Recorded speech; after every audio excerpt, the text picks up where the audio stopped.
Pourquoi vous pensez qu'une personne, depuis sa maison de Washington, serait en train de s'inquiéter sur comment vous vivez chez vous en Afrique? Comment vous avancez? Comment vous êtes en bonne santé ou pas? Pourquoi? C'est quoi son intérêt? C'est quoi son intérêt? Il n'y en a pas. Parce qu'il n'y a rien pour rien sur Terre.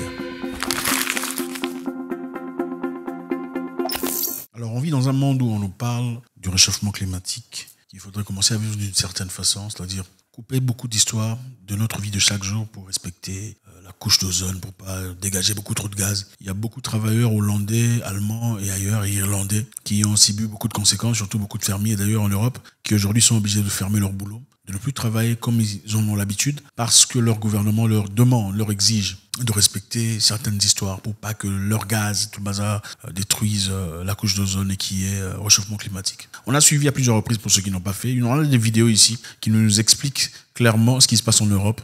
On dit que voilà, il faudrait réduire la production de viande, donc il faudrait que les fermiers européens arrêtent de produire de la viande, il faudrait bouger peu à peu vers la nourriture génétiquement modifiée, c'est-à-dire la viande fabriquée en laboratoire, parce que d'après eux, d'après un groupe de personnes, ce serait de la viande pure, de la viande propre. Okay, donc, c'est quoi l'intérêt, c'est quoi l'avantage d'après eux? Ça empêcherait les microbes, transmission des bactéries, des virus, tout ça.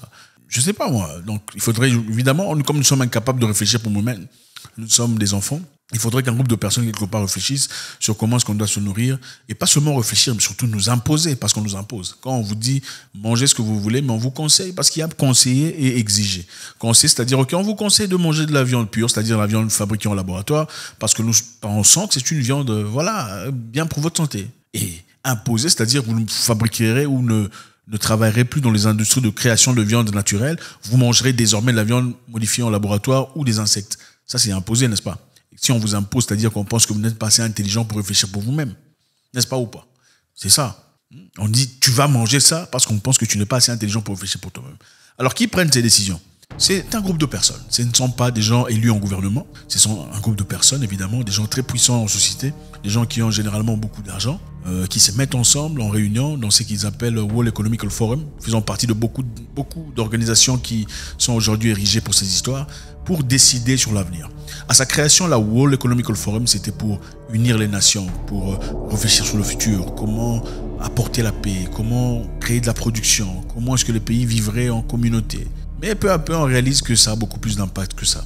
Okay? C'est plus comment il faut gérer vos santé, comment il faut vivre chaque jour, comment il faut placer des machines pour répertorier le nombre de paix de vos animaux. C'est-à-dire quand ton mouton ou ta vache pète, il y a une machine pour compter ce que ça vaut en termes de gaz. Et à la fin du mois, on va te donner le bilan de combien de paix tes animaux ont fait. Et par rapport à ça, on saura comment il faudrait t'accorder des faveurs ou pas. Comprenez? Donc on bouge peu à peu vers un monde où chaque personne aura des empreintes, c'est-à-dire son empreinte environnementale. Qu'est-ce que tu produis comme émission de gaz en tant qu'humain? Il faudrait évidemment qu'on place quelque chose sur toi pour calculer ça, non? Sinon ça serait impossible. Et avec ça, on est en train de pousser vers une mentalité de création de monnaie digitale pour voilà, cerner et sceller toute cette histoire. Alors, qui sont ces personnes qui dirigent le monde? Parce que clairement, on a l'impression que nos présidents sont personnes. Parce que voilà, il y a eu une réunion à Davos, il y a quelques jours, n'est-ce pas, où il fallait aller réfléchir sur comment le monde va progresser. Cette réunion à Davos n'est pas organisée par les présidents de la République.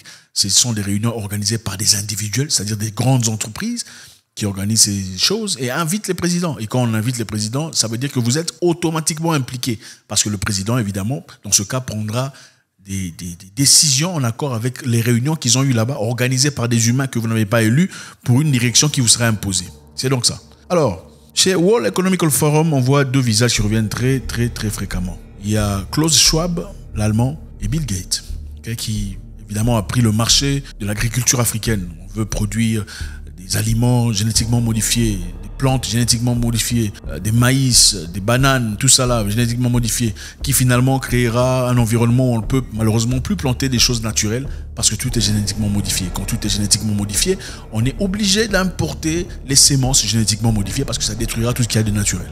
D'accord? Maintenant, c'est deux personnes. On doit bien se demander, se poser la question, comment ont-ils autant de pouvoir? Quels sont leurs objectifs finaux? Pourquoi ils sont là?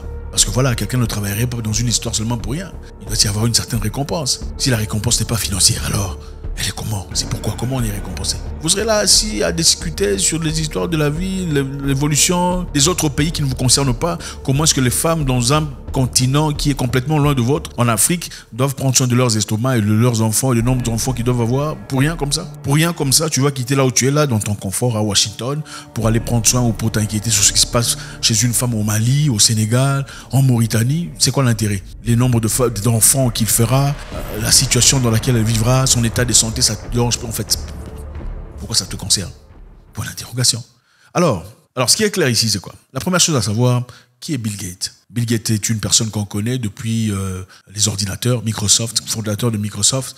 Il a fait son argent à travers ses productions. Il a eu la monopolie pendant très longtemps dans le monde des ordinateurs. Il a été appelé en justice pour avoir à un moment donné, d'ailleurs, le monsieur Bill Gates, quand il a créé son ordinateur Microsoft, il a mis Microsoft Explorer. C'est l'élément qui te permet d'aller sur Internet. Donc tu cliques sur Microsoft Explorer, tu vas sur Internet. Maintenant, dans ces ordinateurs de Microsoft, il a fait de sorte qu'il soit presque impossible de placer un autre browser, un autre explorateur. C'est-à-dire, tu ne peux aller sur Internet qu'en cliquant sur Microsoft Explorer. Si tu mets par exemple Google Browser, ça ne fonctionne pas. Si tu mets Safari, ça ne fonctionne pas. C'était pourquoi? C'était pour casser la compétition. Chose qui est complètement illégale. C'est-à-dire, là, donc tu es obligé, si tu veux aller sur Internet, tu achètes ton ordinateur. Si tu veux aller sur Internet, tu es obligé d'utiliser son produit. Il a été emmené en justice pour ça. Il a d'ailleurs résisté, disant non, c'était son droit, il pouvait faire ça. Mais finalement, il a fallu beaucoup de temps et beaucoup d'argent pour assainir son image. Alors, il est qui ce monsieur? Il est né d'une famille riche. Ce n'est pas un monsieur comme vous et moi qui naissait des familles pauvres ou des familles simples, de difficultés, qui cherche finalement à travers son intelligence, devient quelqu'un. Bill Gates est né d'un père travailleur, un père est connu et craint en société. Bill Gates Senior et d'une mère qui était très influente dans le monde politique. C'est elle d'ailleurs qui a acquis Microsoft avant que ce ne soit Microsoft. Il a passé à son fils à travers beaucoup d'histoires. Monsieur a été élevé. C'est ça la réalité. Ce n'est pas que Bill Gates a fabriqué Microsoft, c'est pas ça. Sa maman a acquis ce qu'il avait acquis, elle a passé à son fils et a appelé des personnes proéminentes en société pour le soutenir pour que le petit monte. Le papa de Bill Gates était qui? Le papa de Bill Gates est Bill Gates Senior, un homme grand de taille, qui a commencé dans les années 1900. Il était le parent du Planned Parenthood. Le Planned Parenthood, c'est quoi? C'est un programme issu d'une mentalité eugenics. Cette mentalité eugenics, c'est quoi? C'est une mentalité où on pense qu'un certain groupe racial de personnes est plus important qu'un autre groupe de personnes. C'est-à-dire, dans l'humanité, les humains ne sont pas égaux. Il y a les singes, il y a peut-être les Noirs, il y a peut-être les Thaïlandais, il y a les aborigènes, il y a vous voyez un peu progressivement les Indonésiens, il y a vous voyez un peu petit à petit on monte les Arabes, tout ça jusqu'à ce qu'on au-dessus de cette pyramide, il y a évidemment l'homme blanc avec des cheveux blancs et des yeux bleus. C'est ça l'idéologie eugénique qui a commencé depuis beaucoup plus longtemps, dans les années 1800. Dans cette idéologie, on dit que ceux qui sont au-dessus sont évidemment les créatures du Créateur. Le reste sont là pour servir. Et c'est la mentalité basée sur beaucoup d'Américains et beaucoup de personnes sur Terre.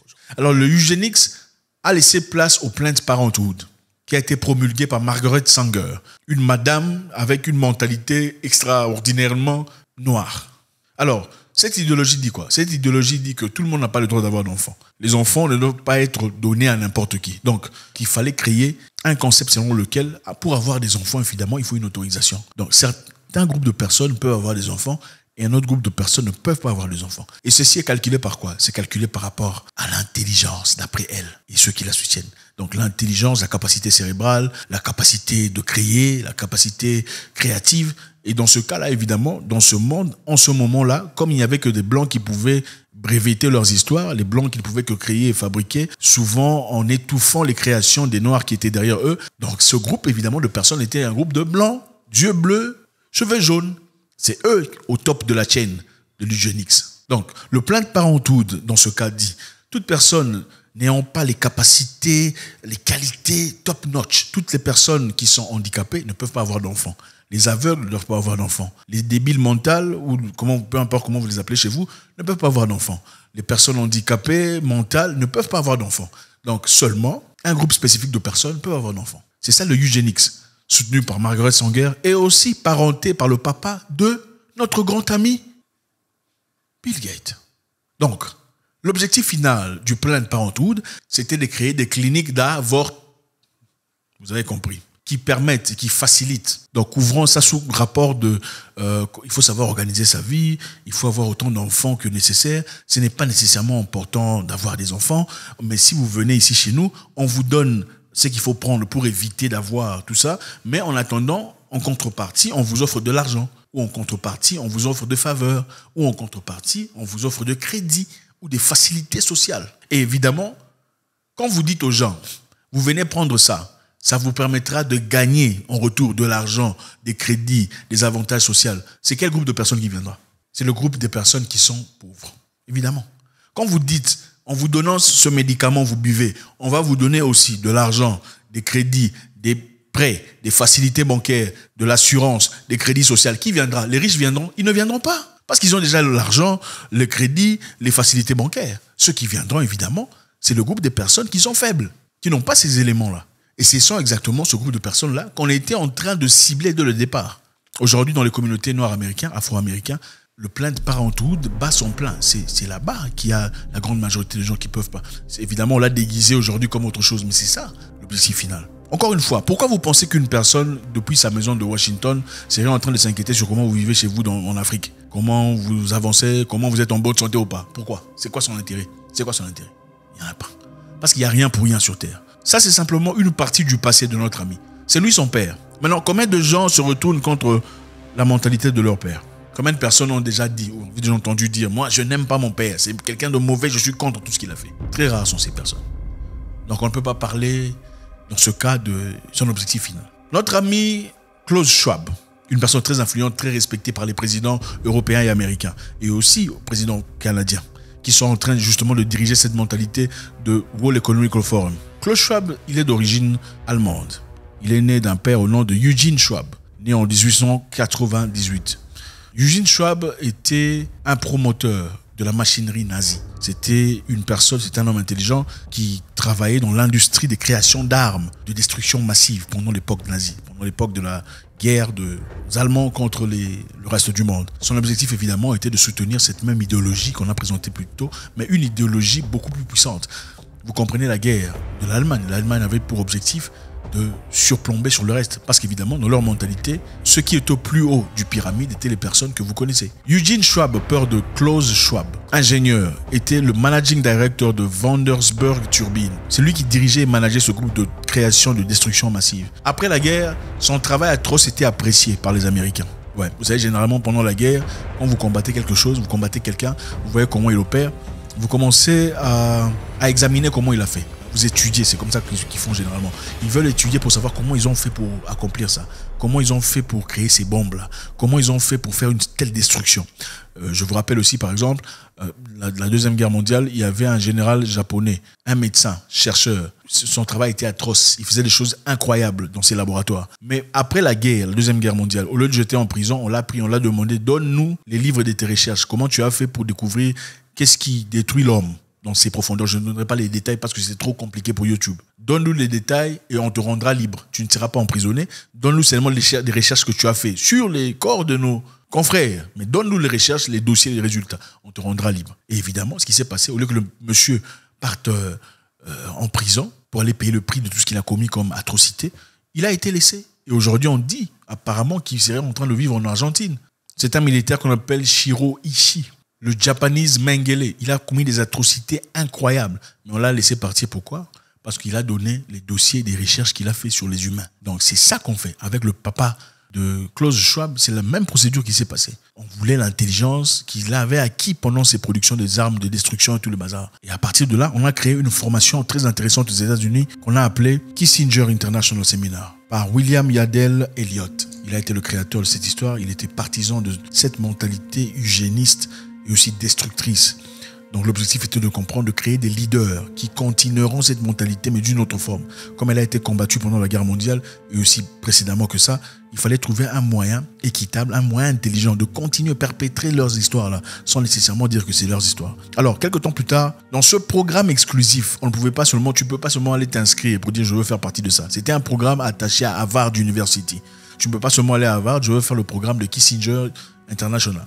Il fallait être invité, sélectionné. Donc, on vient te chercher, frapper à ta porte. C'est eux qui choisissaient ceux qui deviendront de futurs leaders, les global leaders. Alors, avec le temps, William Yandell Elliott, qui était conseiller à 6 présidents différents des États-Unis d'Amérique, ils ont fait tout ce qu'ils pouvaient faire pour aller chercher Klaus Schwab, qui est le fils de Eugene Schwab, pour aller faire cette formation intéressante. Je vous épargne les détails. Il y a beaucoup de choses qui se sont passées après. Et justement, avec le temps, comme vous le voyez, c'est une formation exclusive qui se fait à Harvard pour des gens qu'on vient choisir. On ne vient pas toquer à la... C'est eux qui viennent vous choisir. Un programme secret, exclusif à un certain groupe de personnes pour promulguer une certaine mentalité. Aujourd'hui, la World Economic Forum a aussi créé son programme de Global Leaders. C'est un programme où on choisit les jeunes. Macron a fait partie, Trudeau a fait partie et beaucoup d'autres personnes. Le président, la présidente de la Nouvelle-Zélande. Regardez comment ils ont géré leur histoire pendant ça, de manière très identique. C'est la mentalité qu'ils créent. Donc, c'est-à-dire, ils apportent ensemble, ils attirent ensemble des présidents jeunes. Parce que vous comprenez, la jeunesse est très importante. Quand vous mettez une certaine mentalité dans la jeunesse, vous pouvez être sûr qu'elle va avancer. Par rapport aux vieux, qui sont beaucoup plus compliqués à gérer. Alors, on cherche des jeunes pour devenir des leaders du global leadership. Les jeunes qui pourront perpétuer leur plan d'action jusqu'au futur. Alors, c'est pour dire, nous sommes ici dans un contexte où un groupe de personnes dirigé par Klaus Schwab, qu'on appelle World Economic Forum, ont été créés dans l'objectif d'unir les gens sur le plan économique, sur le plan global, sur le plan avancement et progrès. Mais bizarrement, avec le temps, ça a changé de forme, ça devient plus sur le plan sanitaire, comment il faut faire pour bloquer ça, comment il faut faire pour bloquer ça, il y a un autre ça qui arrive, et ça devient compliqué. Et finalement, il faudrait faire ça à tout le monde. Et comme vous le savez, le monsieur plus tard, chargé des ordinateurs, avait dit dans des discours précédents, disant que nous savons, le monde est en train de traverser un moment compliqué. Il y a beaucoup trop de, toi et moi, qui justement polluent tout ça. Il faudrait chercher un moyen de sauver la Terre. Et pour sauver la Terre, il n'y a qu'un seul moyen. Et c'est clair, on n'entrera pas dans les détails, vous le connaissez. Je pense qu'il est important de comprendre le passé pour comprendre où on va. Pour comprendre où on va, il faut savoir d'où on vient. Nous avons ici 2 personnes élites, très forts, très puissants, très influents. Des gens qui dirigent et qui donnent des décisions à nos présidents, c'est clair. Qui sont là, mais qui sont issus de quel genre de famille? Eugénistes. Des gens qui pensent qu'il y a un groupe de personnes élites à la tête, qui ont tous les droits. Et leur mentalité, l'eugénisme a créé le Planned Parenthood qui dit, sans vraiment le dire, que certaines personnes, certains groupes de personnes ne peuvent pas avoir des enfants. Un certain groupe de personnes, les handicapés, je ne dirai pas le nom, tout ça là, les gens qui sont déséquilibrés mentaux, les gens ne peuvent pas avoir des enfants. Donc il faut trouver un moyen d'aider. Vous avez compris? Seulement un groupe bien élu, un groupe sélectif, des gens bien tout ça, taillés sur le volet, doivent avoir des enfants. Et c'est eux qui nous présentent cette histoire selon laquelle on veut sauver le monde. Ici, on ne vous dit pas que c'est pas une accusation. C'est à vous seul de faire vos recherches et comprendre dans quel monde on vit. Okay? Il ne faut pas croire Zach moins que ça. Il faut aller faire vos recherches. Il faut faire vos recherches et vous donner vos propres conclusions. Je ne sais pas s'il y a des gens qui ne sont pas issus de votre famille qui vous veulent vraiment du bien, pour rien comme ça. Pour rien, se couper en 4 morceaux, 7 morceaux, quitter un continent pour un autre dans l'objectif de t'aider, toi, à faire tes plantations, t'aider, toi, à faire tout ça là, pour que tu sois en bonne machin. Je ne sais pas si on peut faire ça gratuitement, parce que généralement, on ne vous demande rien, n'est-ce pas? Donc, pourquoi je viendrais chez toi pour te demander d'améliorer ta maison pour rien? Point d'interrogation. Il faut se poser des questions. Klaus Schwab est très influent. Mais regardez son passé, je pense que c'est important. Monsieur l'autre là est très influent. Mais regardez son père et son histoire. C'est très important.